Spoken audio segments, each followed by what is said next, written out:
आप सभी को राधे राधे। आप सभी का इस चैनल पर एक बार फिर से स्वागत है। मैं मालविका चतुर्वेदी। तो आज ये ब्लॉग मेरे लिए बहुत ही ज़्यादा विशेष है। इसका कारण है हमारे ठाकुर, हमारे लाला, हमारे छोटे से गिरधर लाल का, जिनकी सेवा प्राप्त हुए हमें 2 वर्ष हो गए। श्री जी की अनुकंपा से, उनकी महान कृपा से इस छोटे से दासी को ये सेवा प्राप्त हुई। तो हमने उनके सेवा उत्सव को इस वर्ष जो मनाया, उसकी छोटी सी जो झांकी है वो इस ब्लॉग के थ्रू हम देखेंगे। हमने उसमें जो भी हमसे थोड़ा बहुत बन पाया, हमने वो करने का प्रयास किया और श्री जी की कृपा होने के कारण हम ये सब कर भी सकें। तो आप उसको इस ब्लॉग में आगे देखें और उसका आनंद उठाएं। ये हमारे लिए बहुत ही विशेष बात है और हमको ये बहुत अच्छा लग रहा है कि हम आपके साथ ये शेयर कर सकते हैं। तो इसलिए आपको ये ब्लॉग कैसा लगा, इसको आप ज़रूर बताइएगा। पहले आगे बढ़ते हैं और इस ब्लॉग को देखते हैं। तो सबसे पहले हमने तैयारियां शुरू की। ये तैयारियां पुष्प के बिना कैसे पूर्ण हो सकती है, तो हमने पुष्प जो थे उनसे जो भी तैयारी करनी थी, उनकी माला बनाना, ये सब तैयारियां शुरू की। इसके बाद हमने एक निकुंज का निर्माण करने का प्रयास किया, छोटा सा निकुंज जिसमें हमारे छोटे से गिरधर लाल, वल्लभ लाभ, हमारी श्री जी सब कोई विराजमान हो सके। इसके लिए सबसे पहले पीछे का जो हमने बैकग्राउंड बनाया उसको पूरा एक निर्माण किया। इसके बाद सबसे पहले जो हमारे गिरधर लाल के सेवा उत्सव की शुरुआत हुई वो हुई उनके अभिषेक से। जो भी हमारे दुग्ध, दही, शहद और बहुत सारी जो चीज़ें प्रयोग होती हैं उनसे हमने इनका अभिषेक करके उनको श्रृंगार धारण कराया और इतने प्यारे लग रहे थे हमारे ठाकुर जी। तो आप ये बताने या वीडियो बनाने का मतलब ये नहीं है कि हम आपको बता रहे हैं कि आपको कैसे करना चाहिए। हम बस अपनी खुशी, अपना आनंद आपके साथ साझा करने का प्रयास कर रहे हैं। अभिषेक के साथ ही हमने उनका पूरा श्रृंगार किया और आप देख ही रहे हैं कि किस तरीके से, अभी देखिएगा श्रृंगार करने के बाद हमारे लाला कितने प्यारे, कितने सुंदर लग रहे हैं। गिरधर लाल बहुत ही अभी छोटे से लाला हैं, मतलब थोड़े बड़े हैं, तो उनके आप आराम से यहाँ पे दर्शन कर सकते हैं। इतनी ठंडक में नहाने में तो बेचारों को बड़ा ही परेशानी हुई, परंतु श्रृंगार धारण करके आप देखिए कितने प्यारे लग रहे हैं। श्रृंगार के साथ ही अब आप निकुंज के दर्शन कर सकते हैं।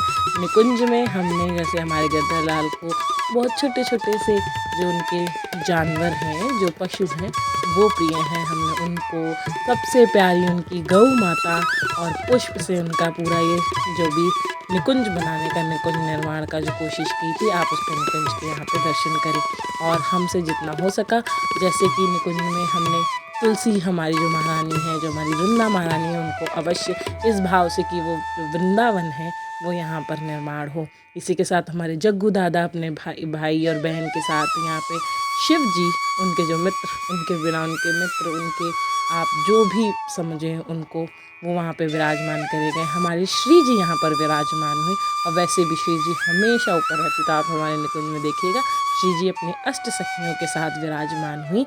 हमारे जो लाडले हैं, हमारे जो लाला हैं, वो अपने अष्ट सखाओं के साथ यहाँ पे विराजमान हुए।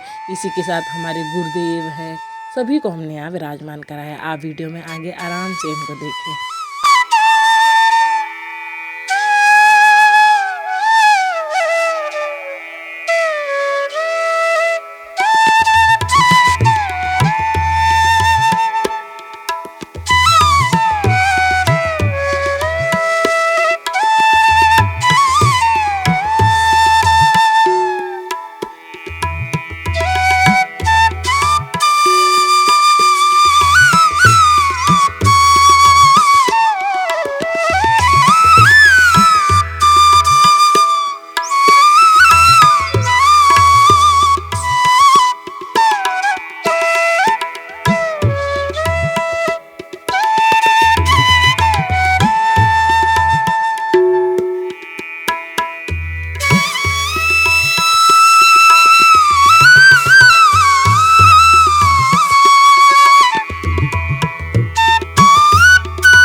निकुंज में हमारे श्रीनाथ जी भी विराजमान थे।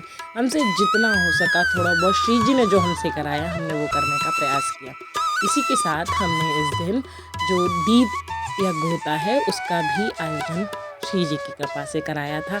इसमें इतने सारे दीप प्रज्वलित हुए। इसके बाद ही हमारे जो भी बहुत ही इस शरीर के संबंधी जन थे, जिनको इस उत्सव में आने का बहुत ही ज़्यादा आनंद रहा, जो लोग यहाँ पर आए उन्होंने यहाँ पर आके सब ने मिलकर यहाँ पे हमारे ठाकुर जी की पूजा करी, उनको रिझाने का प्रयास किया भजनों से। किसी ने नृत्य किया, किसी ने कुछ किया, ये सब चीज़ें आप आगे देख सकते हैं। तो हमने यहाँ पे जो मेनली जो यहाँ की थीम रखी थी वो गऊ, मतलब कि क्योंकि हमारे ठाकुर जी को गौ माता कितनी प्रिय है सभी लोग जानते हैं। और जो फूल पाती इन सब चीज़ों से करने का प्रयास किया, क्योंकि निकुंज का इस तरीके का ही थोड़ा निर्माण हमारे मन में था। इसी के साथ यहाँ भजन हुए।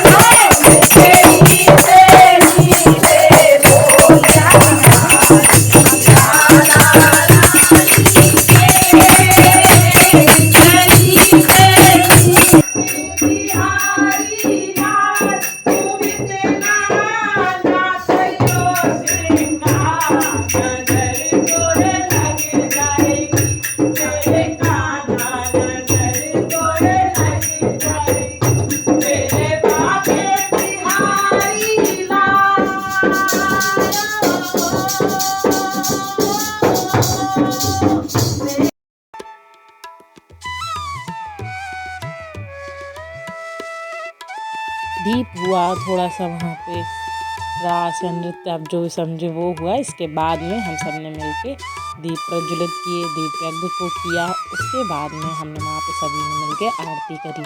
ये सब करने में इतना आनंद आया, हम आशा करते कि हमारे ठाकुर जी को भी आनंद आया हुआ। मुस्कुराहट छोटे से हमारे वहाँ पे ठाकुर जी विराजमान थे। और आरती पूजन के बाद में हमने वहाँ पे भोग प्रसादी करी। तो आप इस वीडियो में आगे देखिए कि सबने किस प्रकार से उनको भोग लगाया, किस प्रकार से उनको प्रसादी करी। इस सब चीज़ों को आप देखिए और आनंद लें।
गेदालाल के प्रसादी के बाद, 56 भोग के बाद हम सभी को वो प्रसादी प्राप्त हुई। हम सभी ने प्रसादी उनके भंडार गए थे, हमारी श्री जी की रसोई से हम सब ने ही प्रसादी प्राप्त की। सभी ने प्रसादी खाई और इस उत्सव का, इस आनंद उत्सव का सभी ने बात करते हुए सबको बड़ा ही अच्छा लगा। और फिर अपने घर को गेदालाल के प्रसादी लेकर चले गए।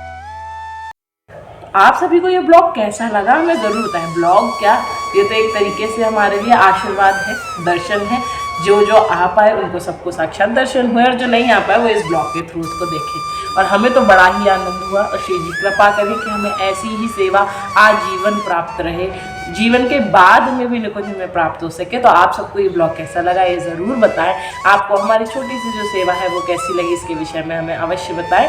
और इस चैनल को सब्सक्राइब करें, लाइक करें, इसके साथ ही इसको शेयर करें, जिससे कि हमारे इस आनंद को, इस उत्सव को और लोग भी देख सकें। तब तक सभी को राधे राधे, जय श्री कृष्ण।